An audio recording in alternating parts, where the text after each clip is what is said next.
BJP के प्रदेश प्रवक्ता professor Afzal Shamsi Jamui पहुंचकर संवाददाताओं को संबोधित करते हुए कहा कि भारत नरेंद्र मोदी के नेतृत्व में विश्व गुरु बनने की ओर अग्रसर है। साथ ही भारत पूरे विश्व में एक शक्तिशाली देश के रूप में उभर रहा है। उन्होंने कहा कि बिहार की एनडीए सरकार भारत सरकार की योजनाओं को 100% लागू कर रही है। 20,000 करोड़ की लागत से मत्स्य संपदा योजना की शुरुआत बिहार के 55 लाख लोगों को रोजगार देगी। उन्होंने यह भी कहा कि बिहार देश का पहला ऐसा राज्य बना जहां वेटनरी के छात्रों को 2,000 रुपये प्रति माह छात्रवृत्ति के रूप में दिया जाएगा। इस मौके पर उनके साथ बीजेपी के जमुई जिला अध्यक्ष कन्हैया कुमार सिंह, जिला उपाध्यक्ष विजय नंदन सिंह, मीडिया प्रभारी ब्रजेश सिंह तथा जिला महामंत्री सोने लाल पासवान और अन्य कार्यकर्ता उपस्थित रहे।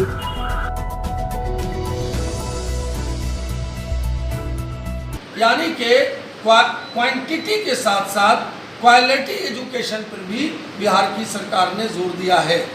जब लॉकडाउन हुआ, आप सभी वाकिफ़ हैं, और उस लॉकडाउन में जो कोरोना महामारी थी, तो हमारे प्रधानमंत्री का जो निर्णय था सही समय पर देश में लॉकडाउन लगाना, इसका जो है WHO ने भी, डॉक्टर डेविड नैब्रो ने भी तारीफ की। और डॉक्टर डेविड नैब्रो ने कहा कि बिहार के प्रधानमंत्री ने सही समय पर लॉकडाउन किया था, जिसके कारण हम इस जंग में सफलता प्राप्त कर रहे हैं। लेकिन कुल मिलाकर के हमारा ये कहना है कि बिहार के अंदर जो डबल इंजन की सरकार है और केंद्र की सरकार ने जिन योजनाओं की शुरुआत की, जो इस विकास की बरसात की, उन योजनाओं का इम्प्लीमेंटेशन बिहार की एनडीए सरकार भी बखूबी कर रही है। यानी जो लोग विकास वर्सेस जेल, विकास वर्सेस विनाश, ये दो पर कंपेयर होगा। और बिहार की जनता ने मन बना लिया है कि बिहार के अंदर 200+ से बिहार में एनडीए की सरकार बनेगी। और वो लोग जो अब तो महागठबंधन भी आप नहीं कह सकते हैं, क्योंकि जिस महागठबंधन की वो बात कर रहे हैं, वो महागठबंधन किसके साथ, उनका तो बड़ा चंक उनसे निकल गया। तो वो महागठबंधन भी नहीं है, एक परिवार की पार्टी है। एक परिवार में 4 लोग हैं और 5 गुट है। जेल से फरमान जारी होता है। लालू जी हैं, तेजस्वी जी 24 साल की उम्र में 24,000 करोड़ के घोटालों में हैं। इससे भी अगर उसकी रेल में बहाली होती थी तो उससे पैसा लिया जाता था। तो कहने का मतलब है कि वो सरकार जो थी, राजद की जो सरकार थी, उसने अपने सरकार में, अपने कार्यकाल में राजनीति का अपराधीकरण किया। और राजनीति के अपराधीकरण करने के साथ साथ अपराध का राजनीतिकरण किया। यानी राजनीति का अपराधीकरण और अपराध का राजनीतिकरण और भ्रष्टाचार का सरकारीकरण राजद की हुकूमत में किया। आप सभी पत्रकार बंधु अवगत हैं कि किस प्रकार से अपहरण उद्योग था, किस प्रकार से शादी में शोरूम से गाड़ियां ले ली जाती थी। अब बिहार के लोग वो दृश्य देखना नहीं चाहते हैं और इस डबल इंजन की सरकार को पुनः 200+ के साथ सत्ता पर काबिज करना चाहते हैं।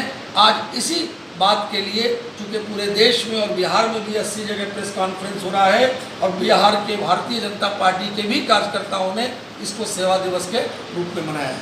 स्वास्थ्य हो, सड़क हो, गली हो, नली हो, महिला का सशक्तिकरण हो, क्योंकि अगर मैं सबका डाटा बोलने लगूंगा तो मुझे लगता है कि दिन भर और कैक दिन लग जाएगा।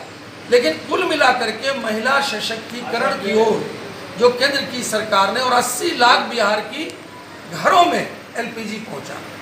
यानी जो काम लकड़ी से होता था, आज देश के प्रधानमंत्री ने उन महिलाओं को एलपीजी देकर के उस चीज़ में बहुत बड़ा काम किया है। साथ ही साथ महिलाओं का जो शोषण और दोहन हो रहा था, उस शोषण और दोहन के कारण मुस्लिम महिलाएं प्रताड़ित थी। और एट ए ग्लांस 3 तलाक पर जो कानून बना, वो एक मील का पत्थर साबित हुआ इस देश के लिए, इस देश के रेस्टोरेशन के लिए, इस देश के पुनर्जागरण के लिए।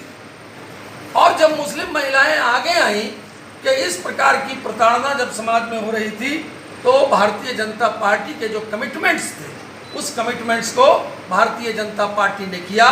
चाहे देश में 370 धारा हो या एट ए ग्लांस 3 तलाक को ख़त्म करना हो, और देश की सर्वोच्च अदालत ने जो निर्णय किया उस निर्णय का इम्प्लीमेंटेशन कि अयोध्या में प्रभु श्री राम की जन्म स्थली पर भव्य मंदिर का निर्माण, करोड़ से मत्स्य संपदा योजना की शुरुआत हुई और आप जान लें कि इससे 55 लाख लोगों को रोजगार मिलेगा। यानी कि कुछ लोग कहते हैं क्या हुआ, तो सवाल ये है कि ये PMMSY यानी कि इसकी शुरुआत 20,000 करोड़ से मत्स्य संपदा योजना की शुरुआत बिहार में हुई और इससे लगभग 55 लाख लोगों को रोजगार मिलेगा। यानी कि जो लोग नकारात्मक माहौल बनाने वालों के लिए ये बहुत बड़ा जवाब है ये मत्स्य संपदा योजना।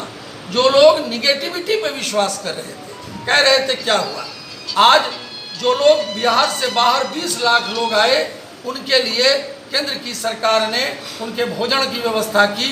1,500 से ज़्यादा स्पेशल ट्रेन चली जिसमें श्रमिकों को लाया गया और आज ऐसी स्थिति हुई है कि वो आत्मनिर्भर बनने की दिशा में है। यानी आने वाला आज की खबरों में इतना ही। बिहार और झारखंड से जुड़ी खबरें जानने के लिए बने रहिए स्टार सिटी 24 के साथ। धन्यवाद।